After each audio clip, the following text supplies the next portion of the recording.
అన్నామలై ఎందుకు రాజీనామా చేశారు? అతనికి బీజేపీతో ఎందుకు పొసగలేదు? తన ఆలోచనల్ని బీజేపీ పట్టించుకోకపోవటమా? లేదా అమిత్ షా వ్యూహం ఇంకేదో ఉండటం, అది అంతుపట్టని వ్యవహారంగా మారటమా? వెరసి ఏదైతేనేం అన్నామలై రాజీనామా అయితే చేశారు. అధికారికంగా ఇంకా ప్రకటనలు అయితే వెలువడలేదు కానీ అమిత్ షాని అయితే కలిసి ఒక నివేదికను కూడా ఆయన ఇచ్చారు. అందులో కొన్ని ముఖ్యమైనటువంటి అంశాలు ఉన్నాయనేది ఈ వార్త.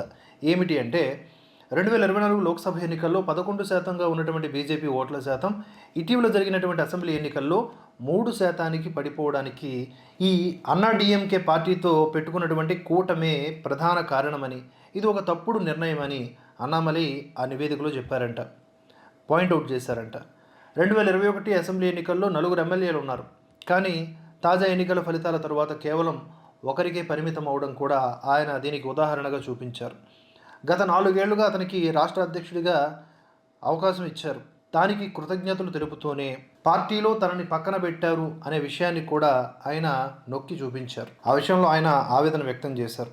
మొత్తంగా తన యొక్క ఆలోచనల్ని ఇంప్లిమెంట్ చేసే దిశగా అధిష్టానం అనేది అవకాశాలు కల్పించకపోవటం ప్రధాన కారణంగా ఇక్కడ మనం గమనించవచ్చు. ఎలాంటి మచ్చ లేనటువంటి ఒక మాజీ ఐపీఎస్ అధికారి అన్నామలై తను తలుచుకుంటూ ఒక కొత్త పార్టీని పెట్టవచ్చు. తన ఆలోచనల్ని తన సొంత బలంతోనే ముందుకు తీసుకువెళ్ళవచ్చు. అతనికి సామాజిక వర్గంతో కూడినటువంటి సపోర్టు కూడా ఉంది. ఏది ఏమైనా ఈ స్టెప్ ఏదైతే ఉందో అన్నామలై తీసుకున్నది, అది తమిళనాడు బీజేపీకి మాత్రం చాలా పెద్ద దెబ్బనే. ఎందుకంటే అక్కడ ఇప్పుడిప్పుడే ఓట్ల శాతాన్ని పెంచుకుంటుంది, సీట్ల సంఖ్య పక్కన పెట్టండి. అలాంటి టైంలో ఇప్పుడు బీజేపీ లేదు, ఓన్లీ అన్నామలై అనేలాగా కూడా మాట్లాడే అవకాశం ఉంది. అయితే సిద్ధాంతపరంగా బీజేపీ చాలా బలీయమైన పార్టీ. ఇవాళ కాకపోతే రేపైనా తన వ్యూహాల్ని పదును పెట్టుకుంటూ తన లక్ష్యాన్ని చేరుకోగలదు.